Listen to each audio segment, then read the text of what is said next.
सहजो जग में यों रहो, ज्यों जिभ्या मुख माही।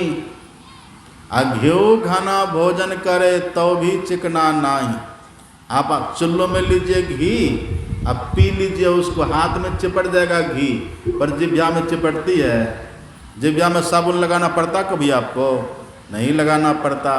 ऐसे दुनिया में रहिए, सबसे रसिए, सबसे बसिए, सबसे बोलिए बोल, हाँ जी करते रहिए, रहिए अपनी ओर।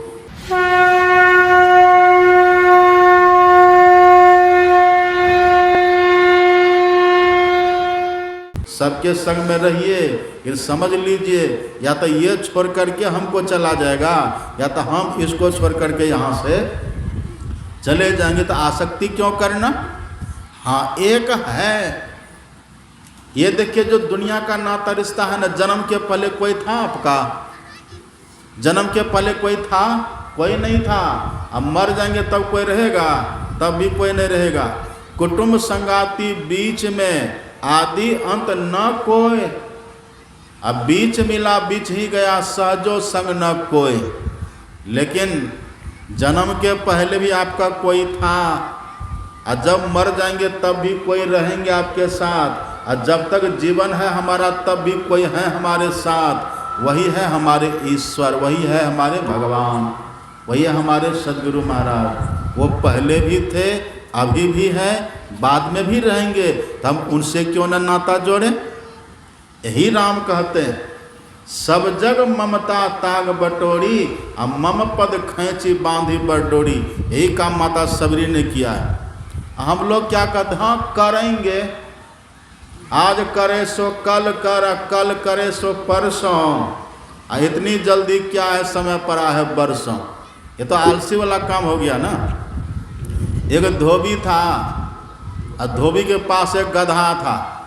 बहुत ध्यान से सुनिए।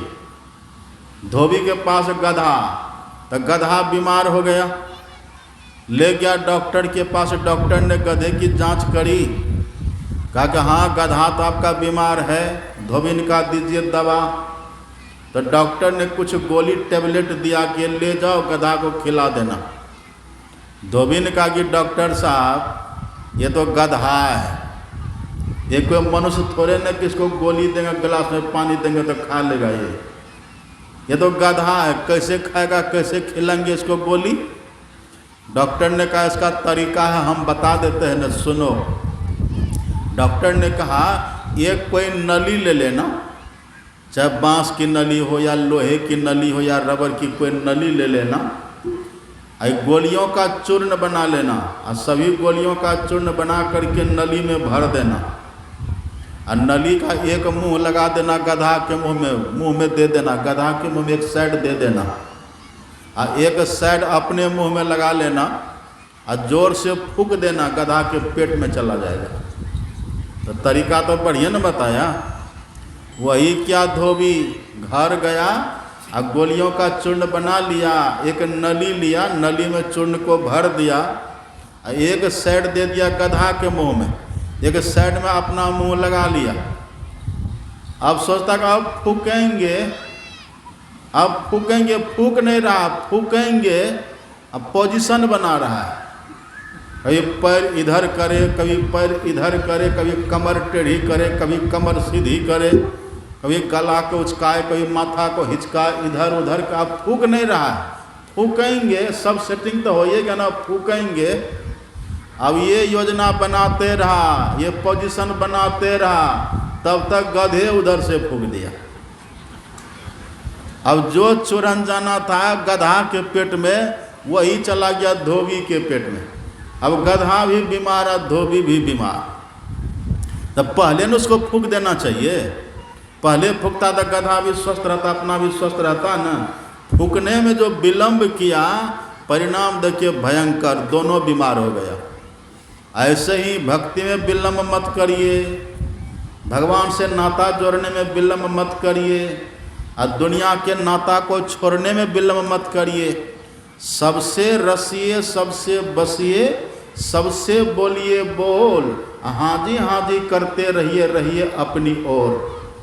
सबके साथ जैसा संबंध वैसा निभाइए, इन भीतर से समझ लीजिए कि अपना यहाँ कोई भी नहीं है। पर माता सबरी तो बहुत आगे है हम लोगों से। माता सबरी सबको छोड़ के गुरु मतंग के आश्रम में, महर्षि मतंग के आश्रम में रह करके भक्ति करके माता सबरी भक्ति में पूर्ण हो गई। आजकल के कुछ लोग कहते हैं कि ये प्रसंग ही झूठा है। अरे प्रसंग कैसे झूठा है? जो गोस्वामी तुलसीदास जी ने लिखा है ऐसे लिखा है। तुम झूठ कहते, तुम्हारे पास कौन दृष्टि है? और तुलसीदास के पास पर हो कौन दृष्टि थी? तुलसीदास जी ने ऐसे लिखा है, श्री गुरु चरण सरोज रज निजमन मुकुर सुधार, अब बरनौ रघुवर विमल जसु जो दायक फल चार।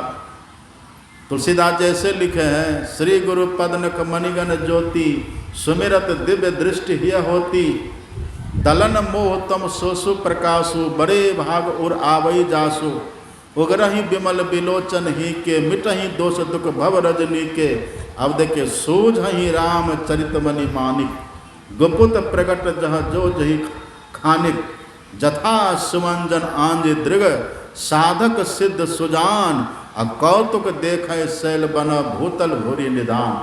तुलसीदास जी ने सब देख करके लिखा है, ऐसा मत संदेह करिए, ये बिल्कुल सत्य घटना है, तुलसीदास जी ने लिखा है। अब देखिए माता सबरी भक्ति में पहले से पूर्ण है। राम भगवान गए हैं, राम भगवान ने जाकर के कहा कि हे सबरी सकल प्रकार भगति दृढ़ तोरे। जूठा बेर भगवान ने खाया माता सबरी का, जूठा बेर भगवान ने खाया, माता सबरी ने भगवान की स्तुति करी। हम तो नारी हैं, अधम जाति के हैं, अधम ते अधम अधमति नारी, तिन मह मति मंदाघारी, ये सब माता सबरी ने कहा। तो भगवान ने कहा कि सुन लीजिए। अब देखिए उनको, देखिए हे भगवान, उनको कोई मतलब है न कहीं दूसरे दुनिया में खोई हुई है। श्री सदगुरु महाराज की बैठे, देखे कोई काम था उसको, बैठ गई ना अपने, कोई काम नहीं था। हे भगवान, खामखा खड़े हो जाते हैं। क्या कह रहे थे हम? क्या कह रहे थे? भगवान ने कहा माता सबरी से, हे सबरी, हम जाति पाति की बात नहीं करते हैं।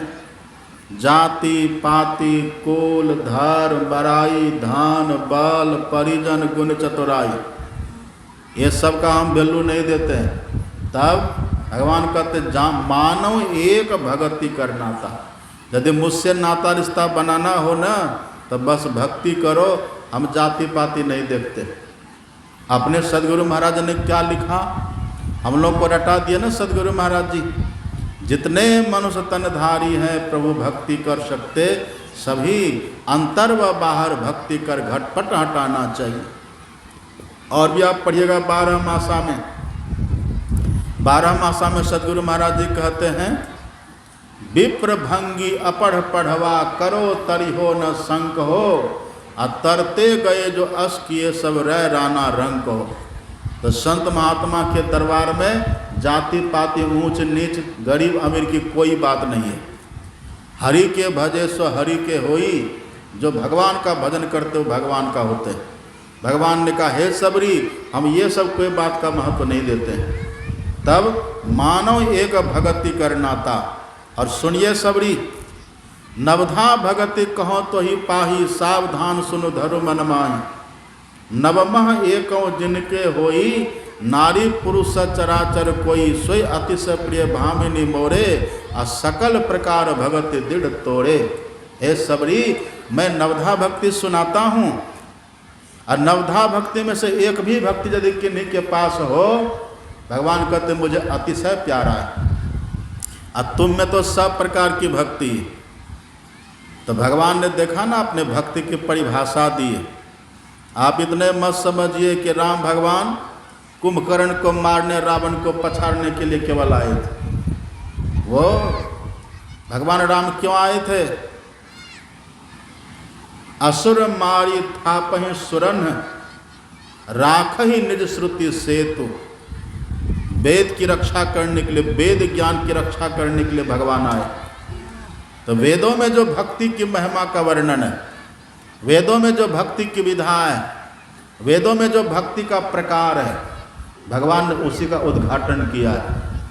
आप पढ़िएगा, राम भगवान ने जैसे नवधा भक्ति का उपदेश माता सबरी को किया, ऐसे प्रहलाद जी ने नवधा भक्ति का उपदेश अपने पिताजी को किया है।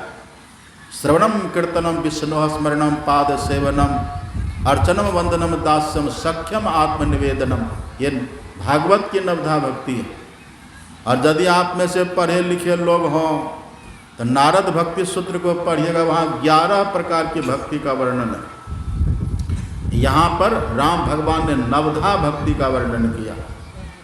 नवधा भक्ति में आपने सुना ना, भक्ति का आरंभ है संतों के संग से, संत का संग करिए, वहीं से भक्ति का प्रारंभ है।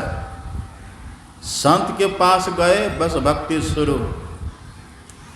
तो सुनिए, मानो किसी ने राम से पूछा कि भगवान आप जो कहते प्रथम भगति संतन कर संगा, क्यों हम क्यों करें संतों का संग, यहीं से भक्ति का शुभारंभ क्यों?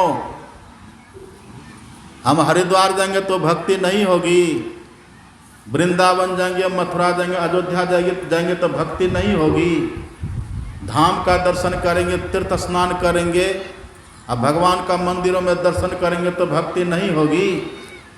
भगवान ने कहा नहीं होगी। कहा क्यों? तो भगवान ने कहा बिनु सत्संग न पावहि प्राणी, मिले जो संत हो ही अनुकूला। जब तक संत अनुकूल न हो जाए, जब तक हम संत का संग न करें, तब तक हमको भक्ति मिलेगी ही नहीं। इस बात को नोट कर लेना चाहिए। कभी भी ये मत सोचिए कि बिना संतों के संग के हम भक्ति कर लेंगे, नहीं होगा। मनगढ़ंत भक्ति करिएगा, उससे कल्याण नहीं होगा, भ्रम नहीं मिटेगा। भक्ति सब करे भ्रमना ना मिटे, भक्ति जंजाल दुख द्वंद्व भारी। अब ब्रह्म चिन्ह ने भ्रम पूजत फिरे, अहिया के नैन क्यों फोर डारी। नहीं होगा। भ्रम में जैसे पड़ेंगे न, भक्ति में सफलता नहीं मिलेगी। अब देखिए दूसरा सवाल भगवान से फिर किया, भगवान आप जो कहते कि भक्ति का आरंभ संतों के संग से होता है, तो संत तो दुनिया में बहुत घूमते हैं, और संत ने ही तो आपकी सीता का भी हरण किया। संत का वेश था ना रावण का। हम कैसे समझे? संत के वेश में तो बहुत घूम रहे हैं, संत का वेश तो हम बहुत देखते हैं। भगवान आप जो कहते हैं संतों का संग करो, तो यदि संतों को हम देखें कि जटा बढ़ी हुई है, गरवा कपड़ा है, माला है, रुद्राक्ष है, चंदन टीका है, कमंडल है, चिमटा है, यदि यही सब देख करके हम संत समझ लें, फिर तो संत ने सीता का भी हरण कर लिया, जानते हैं ना। और संत ने हनुमान जी को धोखा दिया, वो कालनेमी संत बन करके ना धोखा दिया था हनुमान जी को। संजीवनी लाने के लिए जा रहे थे बेचारे हनुमान जी, रास्ते में वो कालनेमी बैठा हुआ था, रावण के माध्यम से वहाँ आया था हनुमान जी को विघ्न करने के लिए। हनुमान जी जा रहे थे और नीचे से कालनेमी कहता है, बटोही सुनो, जाना है तुझे दूर बटोही, कर ले रैन बसेरा रे। मैं समझ रहा हूँ तुम कहाँ जा रहे हो, संजीवनी लाने जा रहे हो ना। लंका में राम रावण का युद्ध चल रहा है, लक्ष्मण को शक्ति बाण लगी है, तुम संजीवनी लाने जा रहे हो। अब हनुमान जी ने जैसे सुना, रहे ये तो अंतर्जामी लग रहा है। और सब उसका मीटिंग क्या हुआ था पहले से, सब उसका था पहले से, प्लानिंग था पहले से, प्री प्लानिंग था उसका। अब हनुमान जी ने कहा, ये तो अंतर्जामी है, चलो अब तक हम गुरु भी नहीं बनाए, इसी को गुरु बना लेते हैं। हनुमान जी उतर गए, काल्य में एकदम अपना करताल लेकर के, झाल लेकर के कीर्तन कर रहा है। हनुमान जी वहाँ गए, कहा प्रणाम, बैठो, जल चाहिए, प्यास लगे तो कमंडल दे दिया, कमंडल में जल था नहीं है। हनुमान जी ने कहा ये तो इसका तो बैलेंस बिगड़ा हुआ है। हम कहते क्या है, सुनता है क्या, कहते क्या, करता है क्या, ये कैसा गुरु महाराज है। कहा चलो भजन में मगन होगा। कहते गुरु महाराज हमको दीक्षा दे दीजिए, हम आपसे दीक्षा लेना चाहते हैं, आप अंतर्जामी है ना, आप मेरे भविष्य को, आप भूतकाल सबको जान गए, हम कहाँ से आ रहे कहाँ जाएंगे सब आप जान गए, आप तो त्रिकालदर्शी हैं, हमको दीक्षा दे दीजिए। कालने में देखिए बड़ा चतुर था, वो ठगने के लिए बना था ना, ठगने के लिए बेस बनाया था वो। कालने में कहता ठीक है बच्चा एक काम करो, देखो तालाब है ना बगल में, जाओ तालाब में स्नान करके आओ मेरे पास, हम दीक्षा दे देंगे। अब तालाब में क्या क्या था, मगरमच्छ रखा था वो वहाँ, कि जैसे हनुमान वहाँ जाएगा पानी पीने के लिए बस मगरमच्छ उसको खा जाएगा, और यदि बच जाएगा तो हम तो यहाँ है ही, हम ही उसका राम नाम सत करेंगे। पर जाको राखे साइया मार न सके कोई, अब बाल न बाका करी सके जो जग बड़ी है। अब जानते हैं ना, जिसको भगवान रखने वाले उसको कोई मार सकेगा। हनुमान जी जैसे गए वहाँ जल का स्पर्श किए, कुल्लाचमन करने लगे, फिर स्नान करने लगे, तो पीछे से आती है मकड़ी, मादा मगरमच्छ मकड़ी आती है। अब पीछे से आकर के हनुमान जी के पीठ पर आघात करती है। हनुमान जी ने पीछे मुड़ा, क्या है, तो देखा विशाल मगरमच्छ है, मादा मकड़ी विशाल। हनुमान जी तो फिर हनुमान जी ही ना है, अतुलित बलधामं हेम शैलावते हम धनुष बलि कृष्ण। आप जानते हैं ना हनुमान जी के लिए। बस हनुमान जी पीछे मुड़े और उसके दोनों जबड़ा को पकड़ लिए। अब बांस चिड़े हैं कभी, आप बांस चिड़े हैं कि नहीं, दोनों जबड़ा को पकड़े, बांस की तरफ बीचों जब फाड़ दिए, चिड़ दिए, एक इधर फेंके एक इधर फेंके। उसी के भीतर से एक यक्षिणी निकली, गंधर्विनी निकली। उसने कहा सावधान हनुमान जी, आपने मेरा उद्धार तो कर दिया, आपकी कृपा। मैं किन्हीं के श्राप से बन गई थी और मुझे ये था कि जब आपका दर्शन होगा आप मेरा वध करेंगे तब उद्धार, तो मेरा तो उद्धार हो गया। लेकिन आप जिनके पास दीक्षा लेने जा रहे हैं ना, वो गुरु महाराज नहीं है, वो कोई संत नहीं है। का तब का वो कालनेमी है, आपको ठगने के लिए बैठा हुआ है, रावण का भेजा हुआ है वो। उसका एक ही उद्देश्य है कि आप सूर्योदय के पहले लंका नहीं पहुंचिए, इसी उद्देश्य से बैठा हुआ है और आपको मारने का प्रयास भी करेगा। हनुमान जी कहता अच्छा ये बात है, तब तो हम ही हैं कि वही है। हनुमान जी वहाँ गए, कालनी में से कहता है गुरु जी दीक्षा तो हम बाद में लेंगे, पहले दक्षिणा ले लीजिए आप। अब जैसे कहा दक्षिणा ले लीजिए, कहा दे दो। हनुमान जी बढ़ाए अपने पूछ, अब पूछ बढ़ा करके उसको लपेटना शुरू किए। अरे चला ये क्या कर रहा है, दक्षिणा दे रहा, बैठे रहिए आराम से, यही तरीका है मेरा दक्षिणा देने का। पूछड़ी को घुमाए, पूछ अपनी घुमाए हनुमान जी, 3.5 भत्ता लगाए, और 3.5 भत्ता 3.5 फेरा लगा करके पूरा कस दिए, कस करके उठा करके ऐसा पटकन दिए, एक ही बार में राम नाम सत हो गया, मर गया। उघर ही अंत न हो ही निबाहु, अकाल निमिजिमी रावण राहु। ये संत का बेस अलग है, और संत होना अलग है।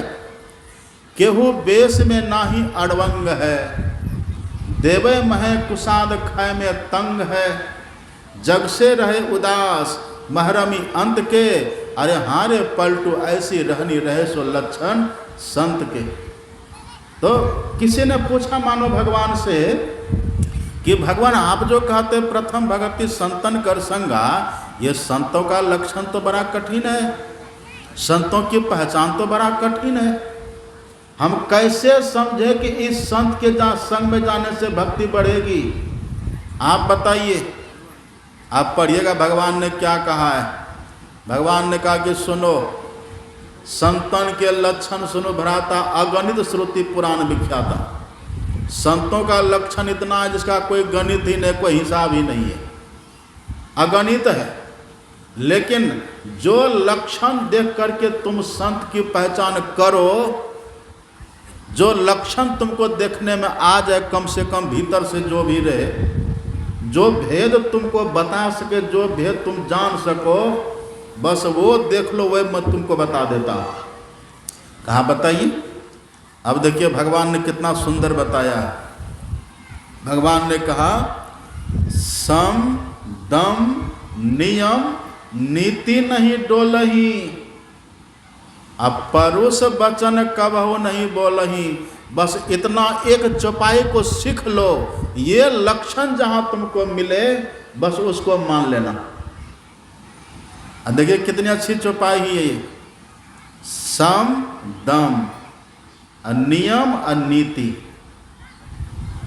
जिनके भीतर में सम हो और जो दूसरों को भी बतावे, जिनके भीतर में दम हो और दूसरों को भी बतावे, जो नियम निष्ठ हो दूसरों को भी बतावे, जो नीति निष्ठ हो दूसरों को भी बतावे, ये चार लक्षण यदि किसी में दिखे उसको संत मान लेना। अब सुनिएगा ध्यान से, बहुत मार्मिक बात है ये। सम दम नियम नीति। सम किसको कहते हैं? सम किसको कहते हैं? सम कहते हैं समता को, अथवा सम कहते हैं श्रम की साधना को। और सम की साधना का मतलब क्या होता है? सुरत शब्द योग की साधना। एकदम सीधा समझिए, संक्षेप में समझिए। सम की साधना मतलब नादानुसंधान की साधना। जो नाद की साधना करते हैं उन्हीं के जीवन में समता आती है। इसलिए आप सुने न, राम भगवान ने सम की परिभाषा भी दी। सातम सम मोहि मैं जग देखा, मौते संत अधिक करी लेखा। ये सम की साधना, समता की साधना, ये कैसे होगी? जो नादानुसंधान की साधना करते हैं। देखिए भगवान का इशारा देखिए, जिनके भीतर नाद साधना का भेद हो, जिनके पास नाद साधना का भेद हो, जो खुद करे और दूसरों को भी करावे। धुन आने जो गगन का, सो मेरा गुरुदेव, सो मेरा गुरुदेव सेवा में करियो वाकी। है ना पलटू दास जी महाराज की वाणी। यही संत अथवा संत सदगुरु होते हैं जो सम की साधना में पूर्ण होते हैं, मतलब जो नादानुसंधान की साधना करते हैं। देखिए संत की पहचान। एक बार हम आ रहे थे हरिद्वार से, वो स्टेशन है ना पंडित दीनदयाल उपाध्याय रेलवे स्टेशन, अब तो उसका नाम ये नया हुआ, पहले कुछ और था। अब वो नहीं कहेंगे, वो खराब नाम था, उसको कहना ही नहीं है। अब नाम अच्छा पड़ा है, पंडित दीनदयाल उपाध्याय रेलवे स्टेशन। तो वहीं पर हम आ रहे थे हरिद्वार से, तो मेरा रिजर्वेशन था, हम बैठे थे खिड़की के पास, हम बैठे थे, दिन का समय था। हम बैठे हैं, उधर बाहर के दृश्यों को देख रहे हैं। एक बहुत लंबा तगड़ा महात्मा, लाल वेश में, ड्रेस में, गेरुआ कपड़ा, हल्फी वो लोग पहनते। हल्फी एक कुर्ता होता है जो यहाँ से लेके घुटना तक आता, बड़ा सा लंबा कुर्ता, हल्फी उसको बोलते हैं। वही हल्फी पहने हुए थे, हाथ में कमंडल, चिमटा, एक झोला, और गले में रुद्राक्ष की माला, त्रिपुंडधारी, लाल और सफ़ेद तिलक लगा हुआ, और कान में कुंडल, अब बड़ा भव्य एकदम, जैसे लग रहे 6.5 फीट का हो। अब बहुत तगड़ा हृष्ट पुष्ट 6.5 फीट का जवान, उधर से एकदम बहुत बढ़िया सुंदर दाढ़ी मुझ खूब बढ़िया काला काला, उधर से चले आ रहे और सीधे सिटा करके मेरे सामने आ रहे थे।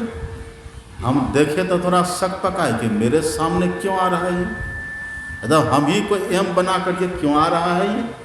हम थोड़ा शक पकाए, फिर सोचे कि चलो बाबा है, आ रहा है तो क्या होगा।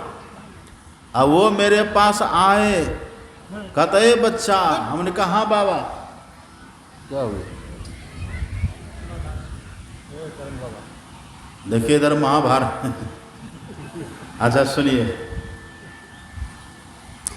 हमको कहता है बच्चा, हमने कहा हाँ बाबा, माचिस है तुम्हारे पास। उन्होंने कहा माचिस, माचिस क्या होगा? अरे माचिस रखते हो? हमने कहा नहीं। क्यों बाबा, क्यों, तुम बीड़ी नहीं पीता है? बोले नहीं। तो कैसा महात्मा है बीड़ी नहीं पीता है जी? हमने कहा कि देखिए इनका बेस देखिए, अब उनके सामने उनको जो देखे सब दूरे से सीताराम बाबा, राम राम बाबा सब कर रहा है। हमसे वो बीड़ी पीने के लिए माचिस मांग रहा था। हमने कहा हे भगवान, बेस देखिए, बेस कैसा है, करनी देखिए इसकी कैसी है। बेस कैसा भी ऊपर जिसके ऊंचे ख्याल है, दिन बाहर से दिखे पर भीतर से मालो माल है। कोई कहता भिक्षु है, कोई कहता कंगाल है, पर गुदरी पहने वो गुदरी का लाल है। भगवान ने कहा जिसके भीतर देखो नादानुसंधान, जो बैठ करके सब साधना करे, और दूसरा देखो दम की साधना, मतलब जो दृष्टि योग की साधना करे। अरे मंत्र का जब तक कोई बता देगा, कंठी तो कोई बांध देगा, पान दिया, फूल दिया, और दिया पैसा, 3 फूक दिया बैल हो कि भैंसा, जानते हो तो कोई कर देगा।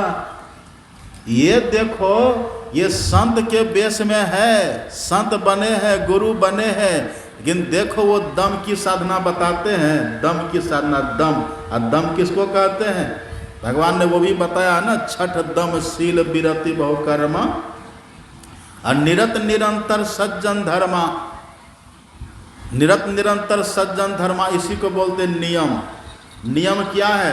5 पापों का त्याग ही नियम है। इसी को बोलते हैं, इसी को कहते हैं सत्य। कैसे? 5 जो नियम है, सत्य, अहिंसा, अस्तेय, ब्रह्मचर्य और अपरिग्रह। ये है ना 5, ये नियम है। यही 5 जो नियम है, ये सज्जनों का धर्म है। भगवान कहते हैं कि हे देखो, देख लो, जो 5 पापों से बच करके रहे, जो 5 पापों से बच करके रहे, 5 नियम का पालन करे, नियम का पालन करे, और साथ में बिंदु ध्यान अर्थात दृष्टियोग की साधना, दम की साधना और नाद साधना, नाद ध्यान, बिंदु ध्यान, नाद ध्यान जो करे, अब 5 पापों से अपने को बचा करके रखे, उससे तुमको लाभ हो सकता है। और अपने गुरु महाराज जी ने क्या कहा, पढ़िएगा पदावली में, यही ना मुक्ति का साधन। मुक्ति मार्ग जानते साधन करते नित्य, साधन करते नित्य सच्चित जग में रहते, दिन दिन अधिक विराग प्रेम सत्संग सो करते, दृढ़ ज्ञान समुझै बोध दे कुबुद्धि हरते, मैं ही ये गुणधर जोई गुरु सोई सच्चित, मुक्ति मार्ग जानते साधन करते नित्य। देखिए पूरे के पूरे संत सदगुरु कौन होते हैं? आप पढ़िएगा तुलसी साहब की वाणी, मुर्शिदे कामिल से मिल, सिद्ध और सबूरी से तकी, जो तुझे देगा फहम सहरग को पाने के लिए। आपके भीतर में सहरग कहाँ है, ये जो बता दे, वही होते हैं संत अथवा संत सदगुरु। आपके भीतर में सहरग, सहरग का भेद क्यों? सहरग को जानने से क्या होगा? थोड़ी देर बैठिए आप लोग, शांति से रहिए, ज़्यादा इस सभा में उथल पुथल मत मचाइए, हम समय से समाप्त करेंगे, नहीं तो सब दोष का भागी होइएगा। थोड़ी देर शांति से बैठिए। क्या कह रहे थे हम? हाँ देखिए, सहरग का पता क्यों? जो सच्चे सदगुरु होते हैं ना, आपके भीतर में सहरग कहाँ है उसका भेद बता देते हैं। और सहरग कहिए या आज्ञा चक्र कहिए या 10म द्वार कहिए, एक ही बात है। वहीं से ईश्वर के पास जाने का रास्ता है। क्यों भटकता फिर रहा तो ऐ तलाशे यार में, रास्ता सहरग में है दिलवर पे जाने के लिए। यही सच्चा रास्ता, ये रास्ता जो बता दे, जो खुद भी करे, इसी को यही साधन को बोलते दम की साधना। ये दम की साधना, ये जो आज्ञा चक्र में ध्यान करे, दम की साधना। इंद्रियों का निग्रह, दम का मतलब होता है इंद्रियों का निग्रह, यही है दम की साधना। ये जो बता दे, यही है, ये सच्चे संत सदगुरु होते हैं। इसलिए भगवान ने पहले कहा संतों का संग करिए, उनका सत्संग करिए, गुरु करिए। गुरु मतलब सच्चा गुरु। जब करेंगे ना, आपको 5 पापों से बचने की बात कहेंगे, अब बिंदु ध्यान नाद ध्यान कहेंगे। बिंदु ध्यान नाद ध्यान की क्षमता लाने के लिए, योग्यता लाने के लिए 2 क्रिया और कहेंगे, गुरु जाप मानस, ध्यान मानस कीजिए दृढ़ साध कर, इनका प्रथम अभ्यास कर श्रुति शुद्ध करना चाहिए। यही है 5वीं भक्ति। मंत्र जापम दृढ़ विश्वासा, पंचम भजन सो वेद प्रकाशा। जो मंत्र आपको दीक्षा में गुरु ने दिया, उस मंत्र को खूब बढ़िया से जपिए और गुरु महाराज का ध्यान विधि जान करके ध्यान करिए। उसका भी ढंग है, उसका विधि विधान है। तो मानस जप करिए, मानस ध्यान करिए, दम की साधना करिए मतलब बिंदु ध्यान करिए, सम की साधना करिए मतलब नादानुसंधान करिए, और साथ में स्तुति विनती रोज करिए सुबह शाम। ये चौथी भक्ति है। चौथी भक्ति मम गुण गण करई कपट तजी गां। स्तुति विनती रोज करिए। इतना अगर कर रहे हैं तो समझिए हम भक्ति कर रहे हैं। यही भक्ति रूपी रस्सी एक दिन भगवान को बांध करके हमारे सामने खड़ा कर देंगे, जैसे माता सबरी के सामने राम खड़े। हमारा भी कल्याण होगा।